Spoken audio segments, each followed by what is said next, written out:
네, 오늘 청와대에서는 한국과 콜롬비아 정상 간의 회담이 열렸습니다. 네, 양국 정상은 포스트 코로나 시대의 디지털 전환과 방위 산업 분야에서 협력을 강화하기로 뜻을 모았습니다. 청와대에서 의장대의 사열 속에 이반두케 콜롬비아 대통령을 맞이한 문재인 대통령. 두 정상은 양국의 우위와 신뢰의 의미를 담은 훈장을 교환하며 내년 수교 60주년을 맞는 돈독한 우정을 재확인했습니다. 이어진 정상회담에서는 포스트 코로나 경제 협력 방안과 함께 디지털 인프라 사업, 방위 산업 협력 강화 방안 등을 논의했습니다.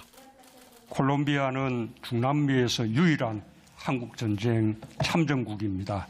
참전 용사들과 가족, 콜롬비아 국민들께 감사드리며 한국이 어려울 때 도와준 콜롬비아의 특별한 우정을 결코 잊지 않을 것입니다. Pero quiero empezar por agradecer toda la cooperación en materia de seguridad, para agradecer y para decir que también seguimos unidos en todo lo que tiene que ver con nuestra seguridad nacional y la seguridad internacional.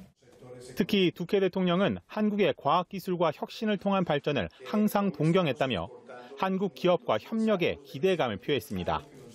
이어 커피를 비롯한 무역 확대와 5G 통신 사업에 있어 우리의 관심을 요청했습니다. 회담 후 두 정상은 새로운 관계 발전의 비전을 담은 공동 선언문을 채택했습니다. 이어 보건의료와 콜롬비아군 전사자 유해 발굴, 문화예술과 창의산업, 농업협력 등 5개 분야 양해각서를 체결했습니다. 양국 정상의 부인들도 환담을 하고 코로나19에 따른 교육 격차 문제와 K-팝을 포함한 한국 문화 등을 주제로 의견을 나눴습니다. 이번에 콜롬비아 대통령이 국빈 방문을 하고 있어요. 여기에 대해서 좀 예상되는 말씀. 이반 두케 콜롬비아 대통령이 지금 오늘 와서 내일 정상회담을 하는데요. 아주 젊은 대통령이에요. 예, 중남미와 북미에선 첫 국빈 방문이고요. 예. 그 코로나 이후에는 유일한 중남미에서의 한국전쟁 참전국이 맞아요, 우리 참전국이에요. 예, 참전국입니다. 지금 나오는 게 두케 대통령이 보니까 76년생이고요.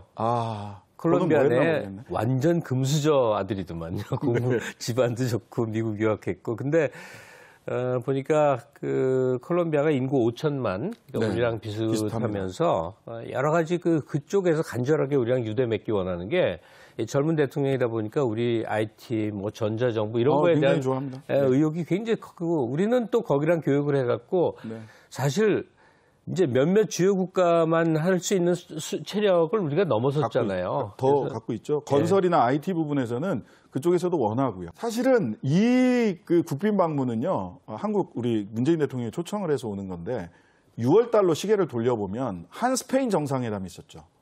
이것과 연동돼 있는 겁니다. 한 스페인 정상회담에서 우리가 그때 분석을 하면서 사실 중남미는 포르투갈 정도, 브라질 정도를 빼놓고는 전부 다 스페인어를 쓰거든요. 예전에 식민지 국가였고, 언어나 인프라나 이런 것들이 스페인과 굉장히 유사하게 지금 구사가 되고 있는데요.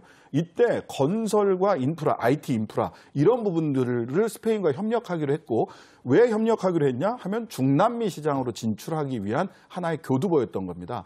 근데 중남미의 교두보는 사실 가장 큰 브라질이 차지하고 있어요. 브라질이 4분의 3입니다. 중남미 대륙에. 근데 콜롬비아가 중남미 자유무역 협정 기구가 있습니다. 태평양 동맹이라고. 이 태평양 동맹의 의장국이에요.